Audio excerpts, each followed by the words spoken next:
Padre, aquellos que me has dado, quiero que donde yo estoy, también ellos estén conmigo para que vean mi gloria, que me has dado, porque me has amado desde antes de la fundación del mundo.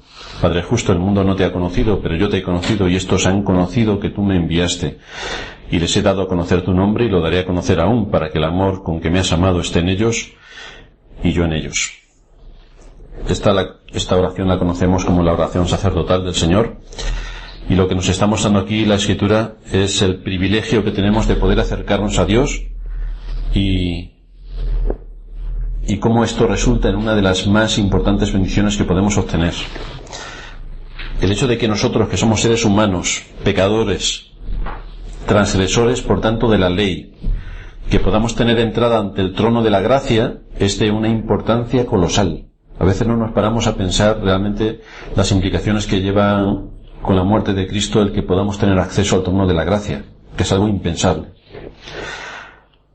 Tenemos que recordar que no nos acercamos por nosotros mismos, no nos acercamos en nuestro nombre, no nos acercamos por nuestros méritos, no nos acercamos por lo bueno que seamos, o por lo que hayamos hecho, o lo que vayamos a hacer. Nos acercamos en el nombre de Cristo. El escritor de la carta a los Hebreos nos dice en el capítulo 10, versículo 21, teniendo un gran sacerdote sobre la casa de Dios, acerquémonos con corazón sincero, en plena certidumbre de fe, purificados los corazones de mala conciencia y lavados los cuerpos con agua pura. Cualquier tipo de acercamiento a Dios tiene que estar relacionado siempre con Cristo, porque Él es nuestro sumo sacerdote. Es lo que hacían los israelitas cuando se dirigían a llevar a cabo sus ofrendas y sus holocaustos, sus sacrificios por el pecado. Tenían necesidad del sacerdote. Sin el sacerdote no podían llevar sus sacrificios y ser aceptados delante de Dios. Y lo mismo ocurre con nosotros. Nuestro sumo sacerdote, Cristo, es imprescindible en esta obra de mediación para que nosotros podamos acercarnos a Dios. No podemos llegar al Dios vivo y verdadero por otro camino que no sea el de Cristo. Por eso dijo el Señor: yo soy el camino, la verdad y la vida. Nadie viene al Padre si no es por mí. Y esto no es solamente un asunto de la salvación, sino que una vez salvos tampoco podemos acercarnos al Padre si no es a través de Cristo. Imposible. Él es el mediador. Es a quien Dios ha designado para cumplir un oficio preciso y concreto. Es quien hace de puente entre el hombre pecador, corrupto y corruptor, y el Dios 3 veces santo. De manera que aquellos que pretenden acercarse a Dios por sus buenas obras, por sus muchos trabajos a favor de otros seres humanos, aquellos que quieren presentarse delante de Dios directamente, según las enseñanzas de las Escrituras, están excluidos de la presencia de Dios. Dios no admite otro camino fuera de lo que Él ha establecido, que es Cristo. Esto quiere decir que los que nunca han oído el Evangelio, o los que no quieren oír el Evangelio, o los que ponen sus obras como un mérito para acercarse a Dios, todos ellos igualmente están destituidos de la gloria de Dios, porque no hay otro acceso para llegar a Dios si no es por medio de Cristo. Dice la Escritura que no hay otro nombre debajo del cielo dado a los hombres en que podamos ser salvos. No hay nada más aparte de Cristo.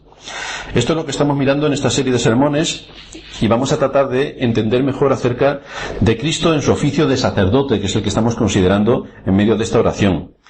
Y esto tiene también otro objetivo: traer a nuestra alma la seguridad y el consuelo que Dios da a su pueblo en medio de sus distintas circunstancias. Y también nos habilita, el Señor, con esta oración y con el consuelo que nos da, nos habilita para acercarnos a Dios y para que nuestro corazón sea fortalecido, y todo lo que conlleva esto dentro del camino de santidad que también hemos estado estudiando, cómo todo esto se compagina dentro del camino de santidad en el cual tenemos que andar y al cual Dios nos llama. Tan estricto es Dios con este asunto del hombre y su violación de la ley, que, como todos sabemos, tuvo que enviar a su propio Hijo para que pudiera satisfacer la justicia, muriendo en el lugar de aquellos a quienes vino a salvar. No hay otro método, por tanto, de salvación si no es Cristo. Así estuvimos viendo que el sacrificio de Cristo fue la realidad de los miles y miles y miles de sacrificios que se llevaron a cabo por los sacerdotes en el antiguo pacto. Cada vez que un hombre pecaba, llevaba su sacrificio delante del sacerdote, ponía las manos sobre el sacrificio y el cordero era degollado, derramaba su sangre. Este era el requisito: derramamiento de sangre. Y la muerte de tantos miles de corderos simbolizaba y miraba al sacrificio perfecto de Cristo, quien la Escritura le llama el Cordero de Dios. el Cordero de Dios, el único que puede quitar eficazmente los pecados. Vimos cómo Cristo ejercía de sumo sacerdote, pero también vimos que ejercía de víctima propiciatoria, es decir, el mismo que iba a oficiar el sacrificio era también la víctima. Y vimos cómo lo hacía para saldar la deuda del hombre con Dios y para satisfacer la justicia divina, la que nosotros no podemos satisfacer, porque estamos corrompidos y por lo tanto todo pensamiento que sale de nosotros, todo lo que nosotros podemos aportar es solamente mal. Tuvo que venir Cristo, la segunda persona de la Trinidad, a cumplir lo que para nosotros era imposible, pero Dios en su misericordia lo hizo posible enviando a nuestro Señor Jesucristo. Hoy vamos a responder a otra pregunta más dentro de este contexto que estamos viendo acerca de la obra mediadora de Cristo y su papel como sumo sacerdote. ¿De qué manera se opera la expiación en ese acto en el cual Cristo se entrega a Dios como sumo sacerdote? ¿De qué manera se opera la expiación? Hemos visto cómo el sacerdote hace su función ofreciendo el sacrificio. Hemos visto también como otro de los requisitos de los sacerdotes, que es lo que hacían, era interceder por el pueblo delante de Dios cuando pasaban al lugar santísimo con la sangre del sacrificio. Pero ¿qué implica todo esto? ¿A qué nos lleva todo esto que eran los rituales del antiguo pacto? ¿Cómo se aplica al nuevo pacto y a la relación que Cristo tiene con nosotros? A la hora de entender y de tratar estas verdades fundamentales del Evangelio, no podemos perder de vista un gran peligro en el que se puede caer. El peligro es perdernos al dar una visión de la verdad de Dios que no sea o que no esté acorde con las enseñanzas de las Escrituras. El peligro es no ser lo suficientemente concretos y precisos como para que esa verdad del Evangelio se transmita de una forma correcta y precisa que nos instruya y nos sirva de edificación. Dice el apóstol Pablo: retén la forma de las sanas palabras que de mí oíste, le dice a Timoteo. Retén la forma de las sanas palabras que de mí oíste. Y Pablo le habló de las formas de las palabras, el modelo, cómo tienen que ser dichas, el ejemplo que le dio Pablo a Timoteo de precisión en cuanto a todo lo que vemos en las cartas pastorales. Las palabras que usó, los términos que usó para expresar las verdades del Evangelio. Fijaos que nada fue dejado al azar o no puso una cosa por poner otra, sino que utilizó términos concretos, refiriéndose a asuntos concretos, para que esos términos nos pudieran dar luz sobre qué es exactamente lo que Pablo quería decir cuando estaba enseñando. Y esto implica la importancia que tenemos de ser precisos con la enseñanza de la Escritura a la hora de transmitir las verdades que la misma Escritura contiene. Debemos ser muy precisos y rigurosos en decir lo que dice y no decir lo que nuestros prejuicios o la moda social o aquello que nos envuelve nos haga querer decir. La Escritura habla por sí misma y nosotros tenemos que escuchar lo que Dios tiene que decirnos por medio de su palabra. De ahí que se nos insta continuamente a que seamos obedientes a la palabra de Dios. Es decir, no que Dios nos obedezca a nosotros, sino que nosotros obedezcamos a Dios. Esto es un matiz bastante curioso, que todo el mundo entiende que debe ser así, pero si nos fijamos en las relaciones que los padres tienen con los hijos, parece que muchas veces los padres obedecen a los hijos, cuando resulta que son los hijos los que tienen que obedecer a los padres. Entonces, tengamos cuidado también de no acabar haciendo lo mismo respecto a la Escritura, que sea la Escritura la que nos tenga que obedecer a nosotros, porque los prejuicios nos llevan a imponerle este corsé a las Escrituras. Contestando a nuestra pregunta de cómo el sacrificio de Cristo actúa para expiar el pecado, diremos, como definición, que Cristo se ofreció a sí mismo a Dios en sacrificio como sumo sacerdote de forma sustitutiva o sustitutoria por el pecado de su pueblo, para asegurarnos de esta manera el que pudiéramos ser aceptos delante de Dios y que pudiéramos tener acceso al trono de la gracia. Por lo tanto, lo que hace Cristo es asumir un papel sustitutivo. Es el sumo sacerdote que ejerce el sacrificio, pero a la vez también como sacrificio actúa en carácter de sustitución respecto a alguien que merece la condenación, pero Cristo se pone en su lugar. La obra de Cristo, por tanto, en su sacrificio como sumo sacerdote, es una obra objetiva, no es subjetiva, no entra dentro de mi experiencia personal respecto a lo que la Escritura me enseña. Es una obra objetiva. Es decir, es una obra real que pasó en un momento concreto de la historia de la humanidad. Es un hecho real. No es algo subjetivo de ciertas personas. No es algo personal de cómo cada uno ve todo lo que tuvo que ver con la venida de Cristo a este mundo. No tiene que ver con cómo cada uno interpreta la forma en la que Cristo vino a este mundo. O como otros interpretan que no vino y que no hay constatación histórica. No tiene nada que ver con esto. La Escritura dice que es la palabra de Dios, que Cristo vino al mundo, que vino en una época concreta de nuestro tiempo, que nació en la ciudad de Belén, que estaba sometido a una serie de circunstancias históricas, y esto que la Biblia enseña nosotros lo creemos porque es lo que la Biblia enseña. Dice el apóstol Pablo cuando escribe a los Corintios en su primera carta, capítulo 15, además os declaro, hermanos, el evangelio que os he predicado, el cual también recibisteis, en el cual también perseveráis, por el cual asimismo, si retenéis la palabra que os he predicado, sois salvos, si no creísteis en vano. Porque primeramente os he enseñado lo que asimismo recibí, que Cristo murió por nuestros pecados conforme a las Escrituras, es decir, no se le ocurrió al Señor venir por su propio medio y hacer las cosas porque las cosas estaban mal en este mundo, sino que vino de acuerdo a las Escrituras, ya estaba profetizado y definido por Dios cómo tenía que ocurrir este evento.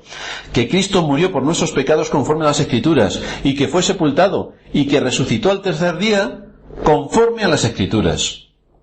Por lo tanto, aquí lo que el apóstol Pablo está es abriéndonos las Escrituras para decirnos lo que ha ocurrido en absoluto estaba fuera del control de Dios o del gobierno de Dios para cumplir con todo lo que tenía que ver con el plan de la redención.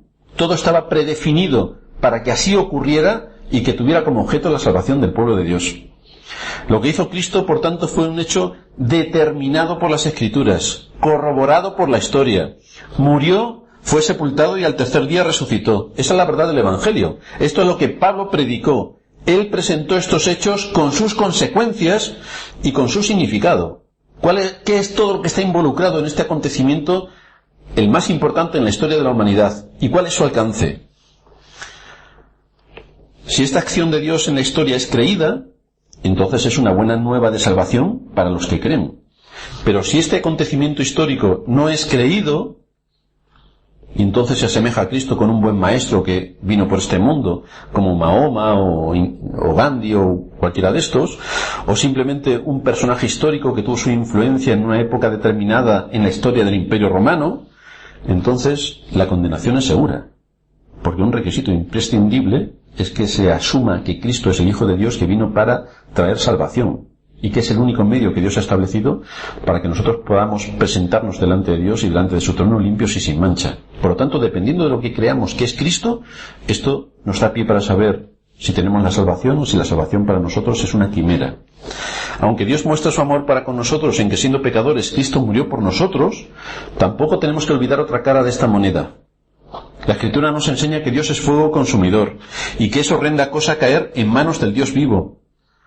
La situación en la que se encuentra el hombre nos muestra una realidad incuestionable. El pecado es algo real en el hombre, no es algo objetivo. O sea, no es algo subjetivo, es algo real. Dice la Escritura que todos están bajo pecado, que todos los seres humanos están destituidos de la gloria de Dios. Por lo tanto, esa es la situación en la que se encuentra el hombre. El hombre no puede hacer nada por acercarse a Dios, no puede hacer nada por entrar en la presencia de Dios, no puede hacer nada que tenga que ver con Dios. Nada. A la luz de esa realidad, entonces, nos encontramos de qué manera, y este es el gran despliegue de la voluntad revelada de Dios, de qué manera nos muestra su amor, de qué manera manifiesta su amor enviando a nuestro Señor Jesucristo a este mundo, dándonos su revelación especial en las Sagradas Escrituras y poniendo el punto álgido en la historia del ser humano con la muerte y la resurrección de nuestro Señor Jesucristo. Cristo vino al mundo, Cristo murió, Cristo resucitó, Cristo ascendió al cielo, y eso fue un hecho real con el cual Cristo actuó en calidad de sumo sacerdote para ofrecer un sacrificio a Dios imprescindible para que nosotros, sus hijos, su pueblo, pudiéramos tener acceso y entrada en el lugar santísimo. Y el asunto es que nadie puede cambiar este hecho. Es una realidad que ocurrió en la historia, y es una realidad objetiva.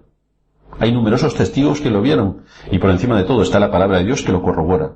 Por lo tanto, nosotros creemos la palabra de Dios y no la palabra de los hombres, que son seres caídos, que son corruptos y corruptores y que son mentirosos por naturaleza. Entenderemos que es más conveniente creer la palabra de Dios que no la palabra del hombre. Pero ¿qué hizo nuestro Señor Jesucristo exactamente, actuando como sacerdote delante de Dios, para asegurar que fuésemos aceptados y para que tuviéramos acceso delante de Dios? ¿Qué es todo lo que se llevó a cabo? Pues tenemos que decir que lo que se llevó a cabo fue ni más ni menos que un sacrificio sustitutorio.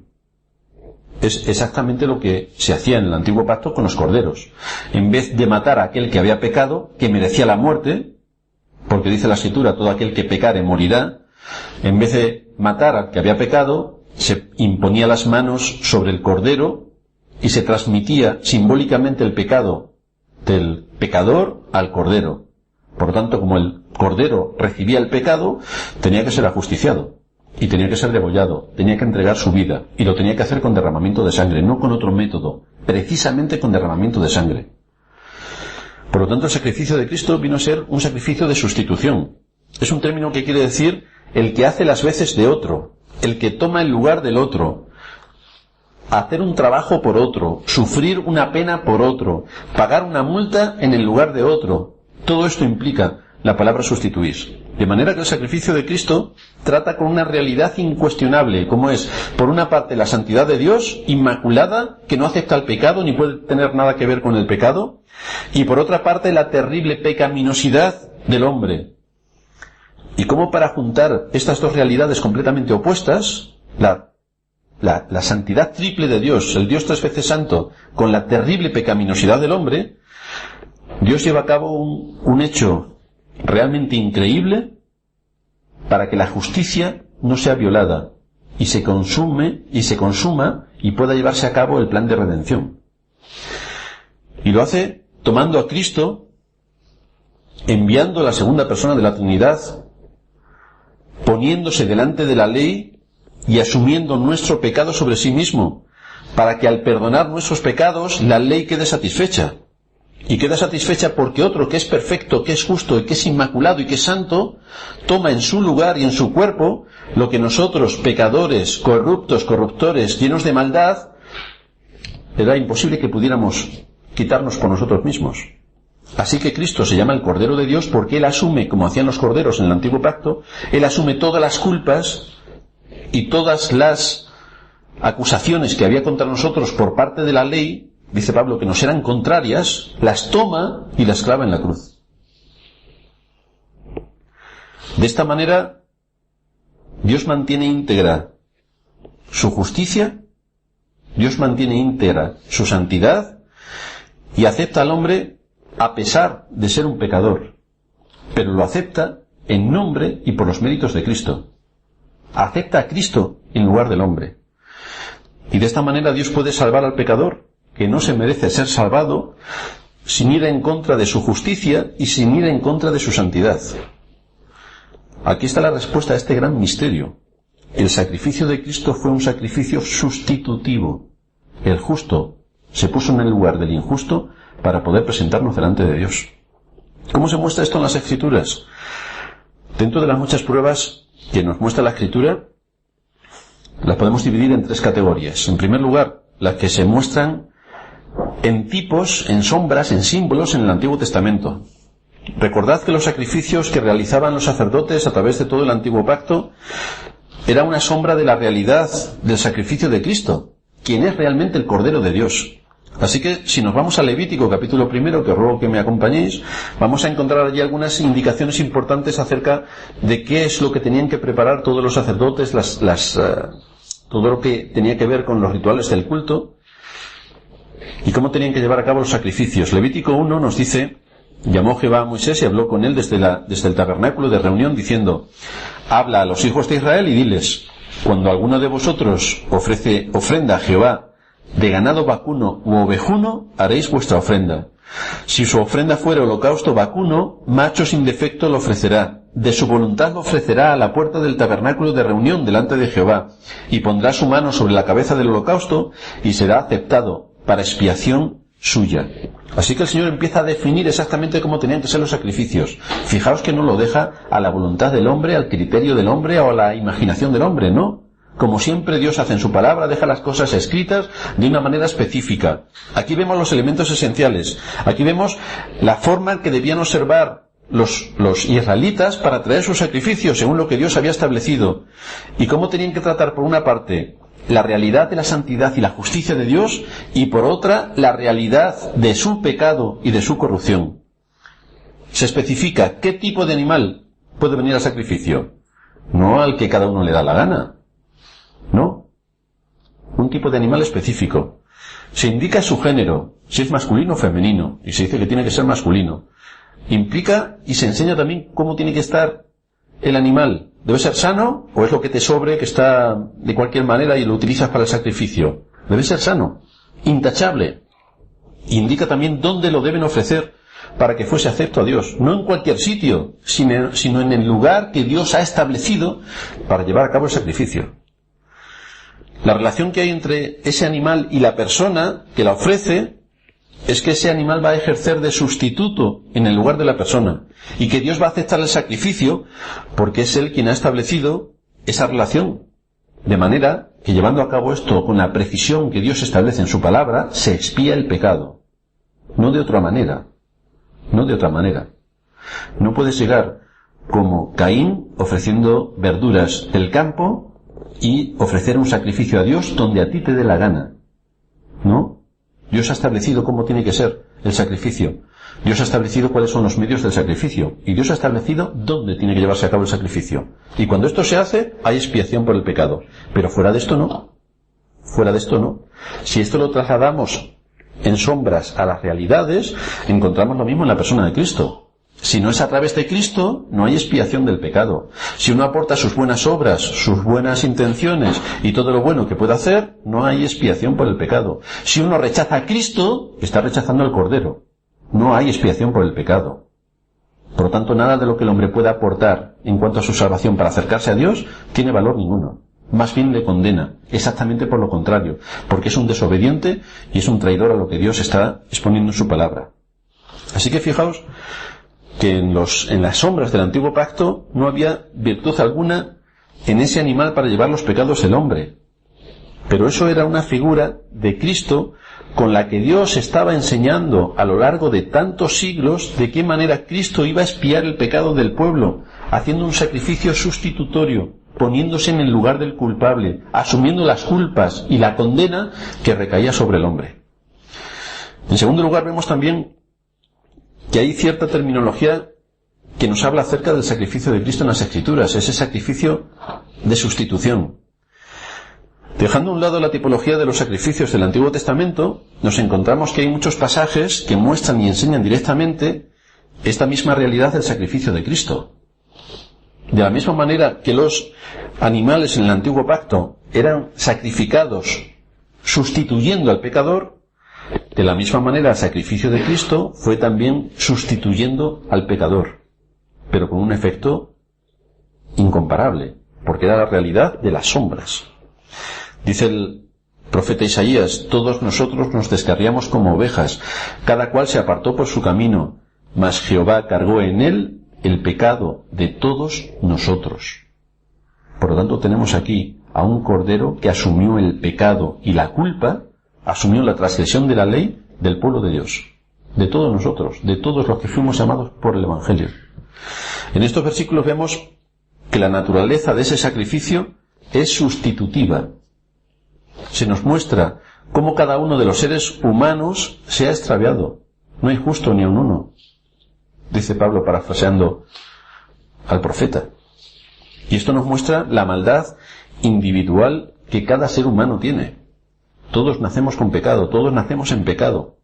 Pero también vemos que el pecado de su pueblo, no el de todo el mundo, el pecado de su pueblo fue cargado sobre Cristo, el Cordero, que vino a sustituir nuestra condenación. Fue Cristo quien llevaba el pecado de muchos. Ese padecimiento del que nos habla aquí el profeta no era por causa propia, no era porque él había pecado. Dice el profeta en Isaías 53, nosotros le tuvimos por azotado, por herido de Dios y abatido. Claro, uno podría esperar que aquel que pecaba fuese castigado y que fuese llevado como un reo a donde fue Cristo. Eso es lo que nosotros pensábamos que estaba ocurriendo, pero había otra historia detrás de la escena. La realidad, nos dice Isaías, es que él herido fue por nuestras rebeliones. La herida no era por sus rebeliones, la herida era por nuestras rebeliones. La muerte no era por su culpa, la muerte era por nuestra culpa. Dice el apóstol Pedro en su primera carta, capítulo 2, versículo 24, quien llevó él mismo nuestros pecados en su cuerpo sobre el madero, para que nosotros, estando muertos a los pecados, vivamos a la justicia, y por cuya herida fuisteis sanados. Aquí se hace referencia a cómo Cristo cargó nuevamente nuestros pecados. Lo dicen los profetas, lo dicen los apóstoles, cómo Cristo cargó nuestros pecados, cómo hizo esa función sustitutiva, cómo se puso en nuestro lugar, cómo llevó nuestros pecados a la cruz, cómo allí acabó con nuestros pecados, cómo allí acabó siendo él maldición con la maldición que contra nosotros había por parte de la ley. En 2 Corintios 2:21 nos dice Pablo, al que no conoció pecado, por nosotros lo hizo pecado para que nosotros fuésemos hechos justicia de Dios en él. ¿En qué sentido Dios cargó nuestro pecado sobre Cristo? ¿En qué sentido? Nos dice la Escritura que Cristo llevó las consecuencias de nuestro pecado, que Cristo fue nuestro sustituto en el sentido de que se le trató a él como si realmente fuera el pecador, que asumió toda la maldición de la ley, que recibió toda la ira de Dios, que se desencadenó la condenación que nosotros tendríamos que haber pasado sobre él. Fue hecho, por tanto, pecado, pero Dios lo aceptó como el sustituto sobre quien podría descargar su ira por causa de nuestros pecados. Y así, en vez de que la ira de Dios se descargase sobre su pueblo, que lo merecíamos, se descargó sobre Cristo, que no lo merecía, para que nosotros, que no lo merecíamos, fuésemos hechos aceptos, y Cristo, que no lo merecía, el justo, pagase por los injustos. En tercer lugar, vemos también cómo, a la hora de describir el carácter sustitutorio del sacrificio de Cristo, se muestran los textos con ciertas preposiciones adecuadas, indicándonos la firmeza y la determinación de Dios al llevar a cabo esto. Es decir, la Escritura no se escribió por casualidad, sino que están los textos sumamente precisos para enseñarnos todas estas verdades. Hay dos preposiciones que no dejan lugar a dudas en el griego con respecto a la naturaleza sustitutiva del carácter de Cristo. En Gálatas 3:13 se afirma que fue hecho por nosotros maldición. Ese por significa en lugar de, en vez de, y se refiere a la muerte de Cristo en la cruz, evidentemente. Cristo sufrió en su muerte la maldición de Dios, pero de forma sustitutiva, en lugar de otros, para que otros, el pueblo de Dios, no llegase a sufrir la condenación y la maldición de Dios que realmente merecíamos. Pero vemos aquí el carácter sustitutivo de la muerte de Cristo. Fue hecho por nosotros maldición. En lugar de nosotros, Él asumió la maldición. En vez de nosotros, Él recibió el castigo. En 2 Corintios capítulo 5, versículo 15, dice allí el apóstol Pablo, por todos murió. Se refiere no solamente a favor de todos, sino en sustitución de todos aquellos a los que vino a salvar. En lugar de aquellos a quienes vino a salvar, probó, gustó, sufrió la muerte en lugar de todos aquellos que vino a salvar. Esto es lo que hizo Cristo en su carácter sustitutivo. El apóstol Pedro en el capítulo 3, versículo 18, nos dice que el justo murió por los injustos para llevarnos a Dios. Y lo que nos está manifestando es que Jesús, el Cordero Inmaculado de Dios, padeció en el lugar de los injustos, para que nosotros, que somos los injustos, pudiéramos tener acceso al trono de la gracia. Porque por nosotros mismos es imposible acercarnos a Dios. ¿Qué conclusiones traemos de todos estos textos y de esta enseñanza que nos da aquí la Escritura? Todo cuanto se nos dice que hizo Cristo, ofreciéndose a sí mismo voluntariamente, lo tenemos que ver a la luz de las dos afirmaciones que hemos hecho. Por un lado, verlo a la luz de la realidad objetiva de la venida de Cristo a este mundo en una época en el cumplimiento del tiempo, dice el apóstol Pablo. Nacido de la ley, nacido de mujer, como vino Cristo de una manera histórica, cuando Dios en su propósito eterno determinó que Cristo apareciese en el mundo, como un Dios santo y justo ha sido ofendido por el pecado del hombre y por lo tanto requiere que la ley y la justicia sean satisfechas, y por otra parte la realidad que hay en nosotros al ver la situación en la que nos encontramos delante de la ley, al ver nuestra maldad, al ver nuestro pecado, al ver cómo continuamente somos transgresores de la ley de Dios. Y a la vez, en medio de estas dos realidades extremas, Dios no deja solo a su pueblo. Dios no nos deja solos, sino que pone un sustituto, pone a su propio Hijo, la segunda persona de la Trinidad, para que ejerza su papel sustitutorio delante de la ley. Por lo tanto, cuando Dios se dirige para ajusticiar al hombre por su pecado, y está Cristo por medio, la justicia inflexible de su ley recae sobre Cristo, y condena al pecado en Cristo, evitando que así aquellos que han sido llamados por Dios a la salvación reciban el justo pago de su pecado, que es la muerte y la condenación eterna. Cristo asume ese papel sustitutorio, evitando así que nosotros, que somos dignos merecedores de la muerte y la condenación eterna, paguemos de acuerdo a nuestros hechos. Dios ha provisto, por tanto, en su misericordia, un Cordero perfecto, Cristo. Todos aquellos que se apropian de este Cordero sustitutorio por la fe, serán perdonados y tendrán amplia entrada en el reino de los cielos. Así actuaban los israelitas con sus corderos como símbolos de esta verdad mayor. Todos aquellos que pecaban llevaban sus corderos al lugar definido por Dios para el sacrificio, lo entregaban al sacerdote, y allí el cordero derramaba su sangre. Pues Cristo es el sustituto que puede ocupar tu lugar ante la ira de Dios para satisfacer su justicia. Pero Cristo, y solo Cristo, es quien puede hacer esto, nadie más. Solo hay dos opciones a la hora de presentar el Evangelio a la gente de este mundo. O cada uno lleva sus maldades y paga por ellas, o las lleva Cristo como el sustituto y Cristo paga por ellas. Si uno define y quiere llevar sus propias maldades, la condenación la tiene asegurada. Si uno quiere acercarse al trono de la gracia, acercarse delante de Dios por sus propios medios, la condenación la tiene asegurada. Lo único que nos libra de la condenación es el carácter sustitutorio de la muerte de Cristo, porque Él es el que muere en mi lugar. Él es el que satisface la ley en mi lugar. Él es a quien Dios condena en mi lugar. Por lo tanto, si Dios hace todo eso sobre Cristo en mi lugar, ninguna condenación hay para aquellos que están en Cristo Jesús. Ninguna. Estamos exentos de la condenación porque Cristo ha pagado en mi lugar la condenación de la ley. Por otra parte, tenemos que recordar que todos nosotros como creyentes únicamente podemos acercarnos a Dios sobre la base del sacrificio perfecto de Cristo y a través de su oficio de sacerdote. Que no tenemos otro medio para acercarnos a Dios, que no nos podemos acercar porque como ya somos creyentes ya tenemos amplia entrada en el reino de los cielos. No. Debemos recordar el carácter mediador de Cristo, cómo intercede por nosotros y cómo es el mediador entre Dios y los hombres. Y nosotros somos hombres todavía.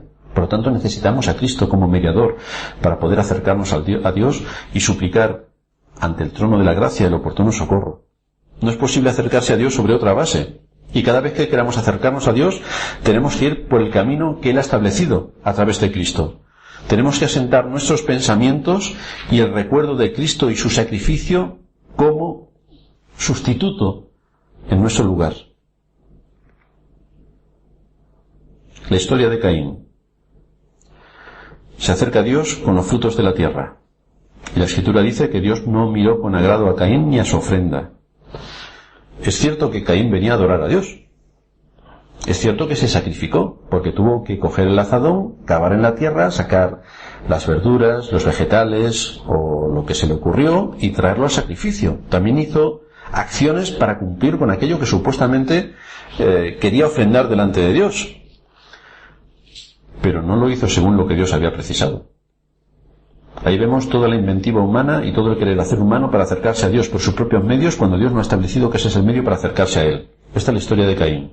Y esta es la historia de la mayoría de los seres humanos que se consideran religiosos, pero que se hacen una religión a su medida para intentar agradar a Dios según lo que ellos consideran que tiene que ser, no según lo que Dios establece que tiene que ser. Y ahí vemos la historia de Caín. Abel, por el contrario, vino con un cordero para ofrecer un sacrificio donde se derramaba sangre. Porque sin sangre no hay remisión. No se perdonan los pecados sin sangre.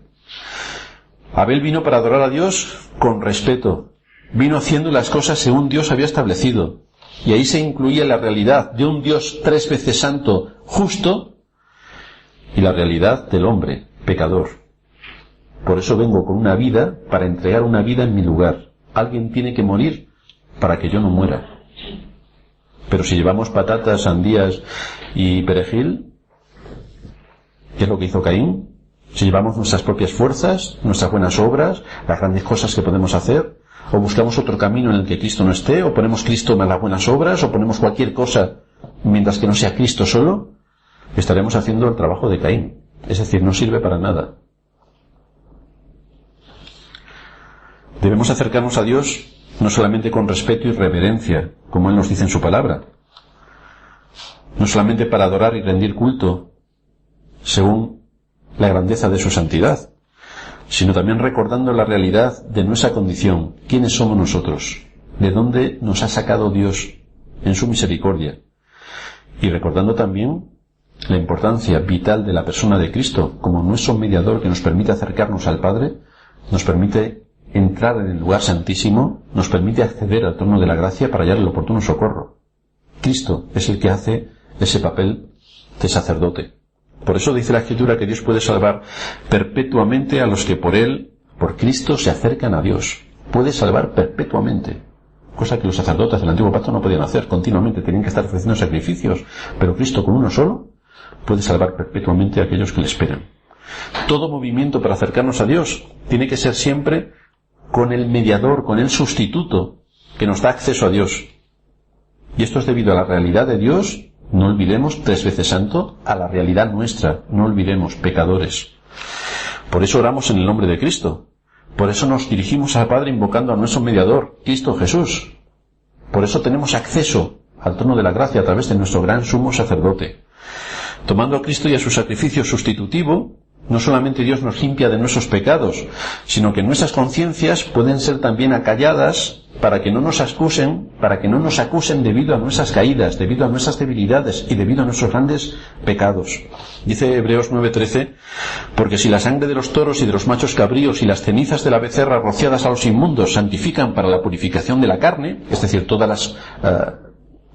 los ritos y símbolos que se hacían en el Antiguo Pacto, si todo esto se hacía con ese propósito, ¿cuánto más la sangre de Cristo, el cual mediante el Espíritu Eterno se ofreció a sí mismo sin mancha a Dios, limpiará vuestras conciencias de obras muertas para que sirváis al Dios vivo? ¿Cuánto más la sangre de Cristo no llevará a cabo esto con absoluta perfección? Así que cuando apelamos al sacrificio de Cristo, que fue hecho en nuestro lugar, la conciencia puede ser silenciada de las acusaciones que ella misma ejerce contra nosotros a causa de nuestros pecados, cuando nos acusa todo lo que hemos hecho. Saca la ametralladora y nos dice todo lo que hemos hecho. Pero la Escritura nos enseña que la sangre de Cristo nos limpia de todo pecado. Si somos verdaderos creyentes, la sangre de Cristo nos limpia de todo pecado. Y podremos caer una vez, y 2 veces, y 50, y 500. Y tenemos siempre que recordar que la sangre de Cristo nos limpia de todo pecado. Y esto va a hacer que la conciencia se quede sin argumentos para seguir acusándonos o condenándonos por nuestros pecados y por nuestras caídas. La sangre de Cristo nos limpia de todo pecado. De manera que es por medio de ese sacrificio de Cristo en nuestro lugar el recurso que tenemos que utilizar por medio de la fe para acercarnos a Dios, al trono de la gracia. Confiadamente, tranquilamente, en el nombre de Cristo y por sus méritos, para pedir el oportuno socorro. Esa es la obra perfecta del sacrificio de Cristo, que ahora podemos acercarnos a Dios, que no vamos a ser excluidos de los privilegios que Él otorga por medio de su Espíritu a cada uno de los corazones de los creyentes, que nos va a dar seguridad, nos va a dar confianza, nos va a dar consuelo y nos va a hablar a través de su palabra todo lo que es verdad. Y esto va a fortalecer y va a guiar nuestras vidas. Por eso el Señor puede decir: Padre, aquellos que me has dado, quiero que donde yo estoy también ellos estén conmigo, para que vean mi gloria que me has dado, porque me has amado me has amado desde antes de la fundación del mundo.